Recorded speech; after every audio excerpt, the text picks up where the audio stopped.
ఇండియాలోనే #1 varicose veins hospital Avis vascular centre.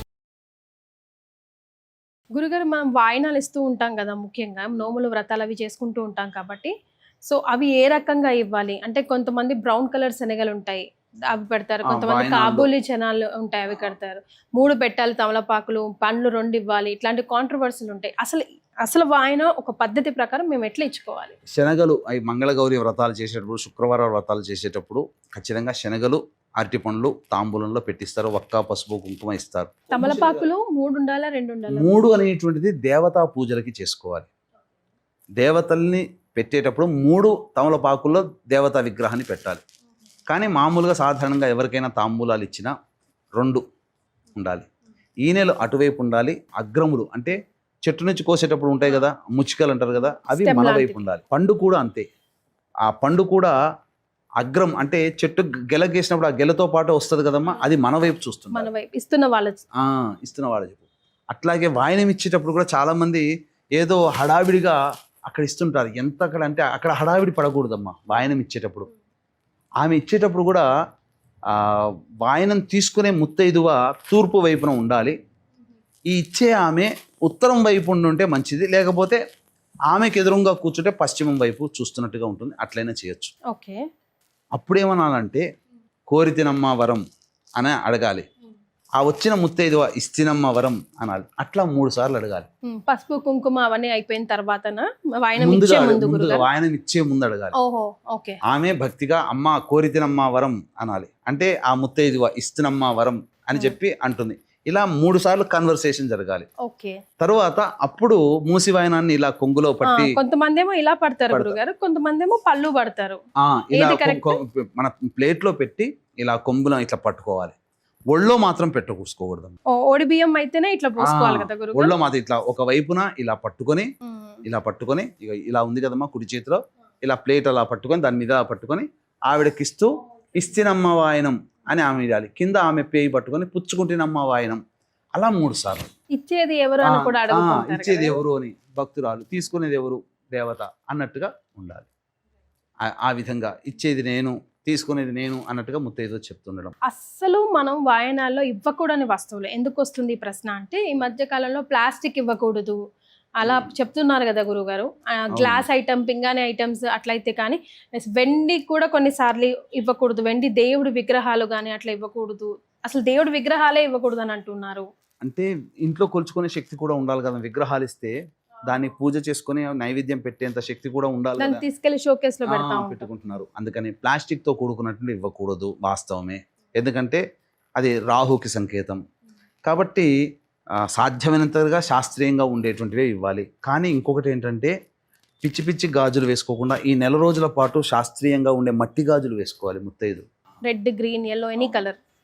Okay గురుగారు, పసుపు కుంకుమలు జనరల్ గా శుక్రవారం రోజు మనం బయటికి ఇవ్వము అంటాం కదా, మరి ఆ రోజు వాయనంకి పిలిచి డెఫినెట్ గా పసుపు కుంకుమ పెట్టే పంపిస్తాం కదా. దేవతా రూపంలో ఆ ముత్తైదుని కొలుచుకునేటప్పుడు పసుపు కుంకుమ పెట్టాలి కదా.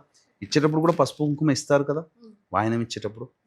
అంతేకాకుండా పూజ చేసుకునేటప్పుడు ఖచ్చితంగా అమ్మవారికి ప్రీతికరమైనటువంటి రంగు వస్త్రముని ధరించుకుంటే మంచిది. చాలామంది ఈ రోజున సోషల్ మీడియాలో ఈ రంగు చీర కట్టుకోమన్నారా, నీకేం చెప్పారు, ఇలా చెప్పి కొన్ని రకరకాలుగా మాట్లాడుతున్నారు. రంగు ఉండనే ఉంది కదా గురుగారు మన శాస్త్రాల్లో. దానికి కాకపోయినా సింపుల్ లాజిక్ తో చెప్తానమ్మా.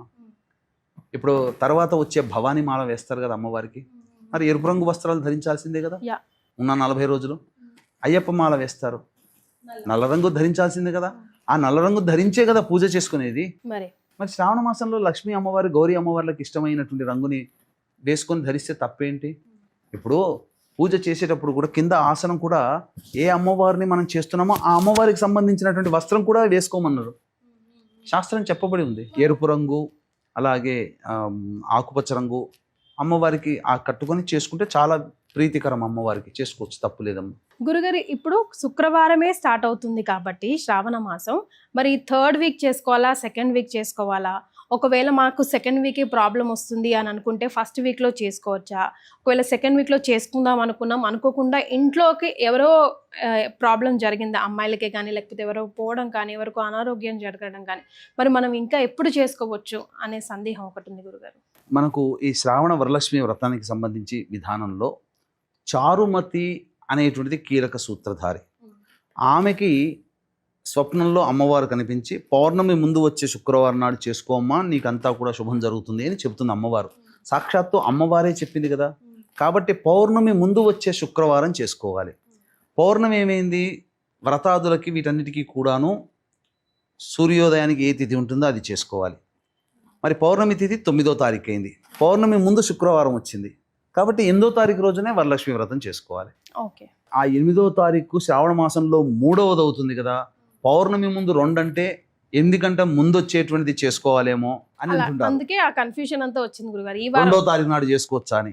కొంతమంది మాకు 8వ తారీఖు నాడు వీలు పడదు, అంటే కొంతమంది ఆడవాళ్ళకి ఋతుమతి అయినప్పుడు వాళ్ళకి ప్రాబ్లమ్స్ వస్తాయి, కాబట్టి చేసుకోకూడదమ్మా. శ్రావణ మాసం కథలో, చారుమతి కథలో పౌర్ణమి ముందు వచ్చే శుక్రవారం అన్నారు కాబట్టి ఆ శుక్రవారం నాడు మాకేదైనా ఇబ్బంది వస్తుంది కాబట్టి 2వ తారీఖు నాడు మేము చేసుకోవచ్చా అని అంటారు, కానీ చేసుకోకూడదు. ఈ ఏదైతే ఇబ్బంది ఉంటుందో పౌర్ణమి తర్వాత వచ్చే శుక్రవారం నాడు చేసుకోవాలమ్మా. సో ఏదైనా పౌర్ణమి తర్వాత అయినా చేసుకోవచ్చు, కానీ ముందే చేసుకోకూడదు ఉండదు. తర్వాత కొంతమందికి ఏంటంటే 8వ తారీఖు అమ్మవారి వరలక్ష్మి వ్రతం చేసుకోవాలి కాబట్టి 8వ తారీఖు రోజున 4వ రోజు గనక అయితే చేసుకోకూడదు.